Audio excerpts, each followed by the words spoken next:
Hi welcome कौन सी चतुर्भुज गोटे कौन समकोण समकोण संलग्न बाहु 13 दैर्घ्य 12 मीटर 16 मीटर चतुर्भुज अन्य बाहु दैर्घ्य प्रत्येक 26 मीटर है चतुर्भुज क्षेत्रफल निर्णय करो। तो ए बी सी डी चतुर्भुज अच्छी A B 12 metre B C 16 metre B कौन अच्छी 90 degree AD equal to C D equal to 26 metre आमको बाहर करवार अच्छी ए बी सी डी चतुर्भुज क्षेत्रफल। तो आगे आम पाईगले ए बी सी गोटे कौन समकोणी त्रिभुज। तो एरिया ऑफ पाइबा आगे area of triangle A B C equal to आम जानते समकोण त्रिभुजर क्षेत्रफल सूत्र हाफ इंटू समकोण संलग्न बाहु त्रिकोणफल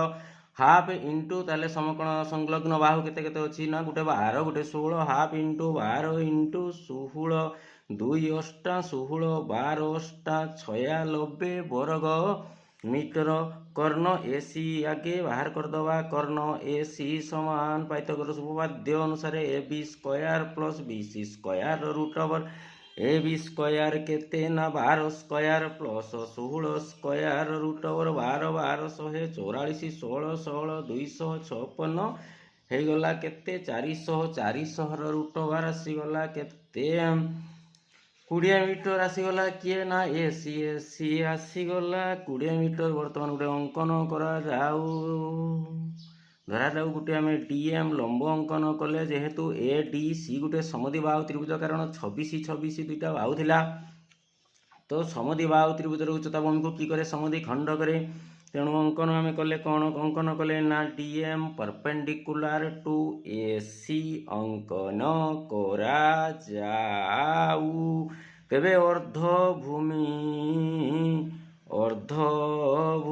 ए एम इक्वाल टू केते हेबो पूरा भूमि बाहर करथिले आमे केते ना 20 बाहर करथिले ताले 20/2 कले केते आसिला 10 मीटर आसिला। वर्तमान डी ए एम समकोणी त्रिभुजरे डीएम समकोणी त्रिभुजरे आमर ए डी अच्छी ए एम अच्छी डीएम बाहर करवा DM equal to AD square minus M square whole square root AD आसीगला केते ना दिया अच्छी 26 26 एम केते एम बाहर कले आम 10 10 स्क्वायर 26 26 676 10 10 गुणन कले 100 ताले 576 रूट ओवर केते पिला 24 मीटर वाला किए ना डीएम वाला अर्थात एडीसी त्रिभुजर उच्चता पाईगले। बर्तमान एडीसी त्रिभुजर एरिया पाइबा area of triangle ADC equal to half into भूमि भूमि है एसी एसी केते एसी अच्छी 20 इंटू उच्चता किए ना डीएम डीएम बाहर केते 24 2 को 24 रे काटी दबा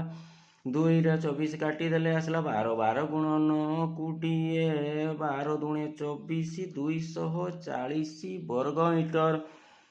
वर्तमान एरिया बाहर करवा चतुर्भुजर वर्तमान area of A B C D quadrilateral चतुर्भुजर क्षेत्रफल केते ना ए बी सी रो area of triangle A B C plus of area of triangle A D सी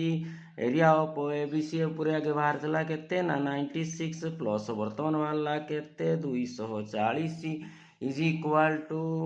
केते ना 336 वर्ग metre. This is the required answer. Thank you.